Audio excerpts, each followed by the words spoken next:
உன்னை ஆசீர்வதிப்பதற்காக, உன்னை உயர்த்துவதற்காக, உன் தேவைகளை சந்திப்பதற்காக தேவன் ஆயத்தம் பண்ணின வாசல்களை, தேவன் ஆயத்தம் பண்ணின நன்மைகளை, தேவன் ஆயத்தம் பண்ணின மகிமையான காரியங்களை நீங்களும் நானும் காணணும்னா இன்னைக்கு நம்முடைய ஆவிக்குரிய கண்கள் திறக்கப்படணும்.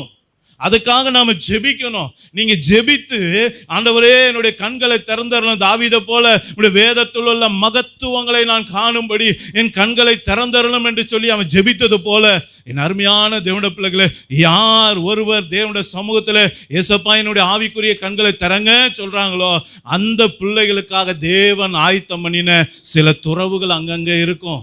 நீங்க கஷ்டப்படுற நேரத்தில் அந்த இடத்துல உங்களுக்கு அற்புதம் நடக்கும்.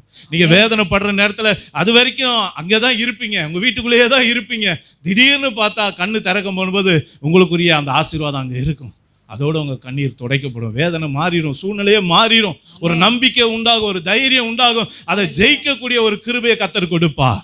அப்போ இன்றைக்கு அருமையான தேவனுடைய பிள்ளைகளே, உங்க துறவு எங்கே இருக்கு? உங்கள் கண்கள் திறக்கப்படும் போது உங்கள் வீட்டிலேயே தான் இருக்கும், நீங்கள் இருக்கிற இடத்துலையே தான் இருக்குது, வேற எங்கேயும் இல்லை. நல்லா பாருங்க, உங்களுக்கு அற்புதம் செய்கிறது உங்கள் பக்கத்திலே தான் வச்சிருக்காரு. அவங்க உங்கள் கண்ணுக்கு தெரியல. தெரியுதுங்களா? கவனிச்சிங்களா? அவளுக்கு அவளோட கண்ணீரை துடைக்கிற அற்புதம் எங்கே இருந்தது? அவள் பக்கத்திலே தான் இருந்தது. கண்கள் திறக்கப்படாத வரைக்கும் அவளுக்கு தெரியல. கண்கள் திறக்கப்பட்டவனே கர்த்தர் அற்புதத்தை செய்தார். அல்லேலூயா. அதே போல தான் மோசேயுடைய காரியத்தில் நீங்கள் நல்லா பாருங்கள், மாறா என்ற இடத்துல இஸ்ரவேல் ஜனங்கள்லாம் வராங்க. அங்கே ஆவலோடு வனாந்தரத்துலேருந்து நடந்து வரும்போது தண்ணீரை பார்த்த உடனே ஜனங்களுக்குலாம் ஒரு பெரிய சந்தோஷம். வெயிலேருந்து வந்தால் நமக்குலாம் எப்படி இருக்கும்? ஒரு ஐஸ் வாட்டர் சில்லுன்னு குடித்தா எவ்வளோ சந்தோஷமாக இருக்கும். அப்படியே போய் நம்பி குடிக்கிறாங்க. பயங்கர கசப்பு, குடிக்கவே முடியல.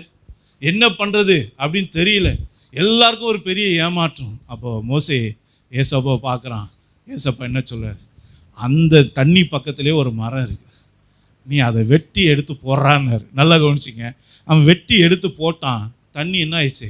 கசப்பான தண்ணி மதுரமாய் மாறி போச்சு. நல்லா கவனிச்சிங்க. இந்த கசப்பை நீக்கிற விஷயத்தை எங்கே வச்சுருந்தாரு? அந்த தண்ணி பக்கத்துலேயே தான் வச்சுருந்தாரு. நல்லா கவனிங்க. கண்ணு திறக்கப்படுறவனுக்கு அது அற்புதம் தெரியும், அந்த அதிசயம் தெரியும். அவன் மட்டும் அதை பெற்றுக்கொண்டு ஆசீர்வதிக்கப்பட்டு போயிட்டே இருப்பான். இந்த உலகத்தில் எவ்வளோ பேர் கடன் படுறாங்க, வேதனைப்படுறாங்க, துக்கப்படுறாங்க, கண்ணீர் வடிக்கிறாங்க, நிந்தையோடு இருக்காங்க. ஆனால் எல்லாரும் விடுதலை ஆக்கப்படுறதில்ல.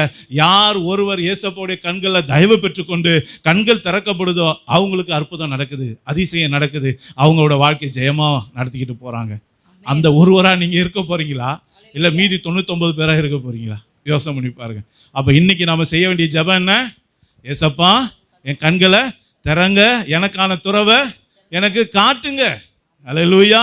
நானும் குடிக்கணும், என் பிள்ளைகளும் குடிக்கணும். அல்லேலூயா. ஆமாம், இதுதான் ஜெபம். ஒன்று.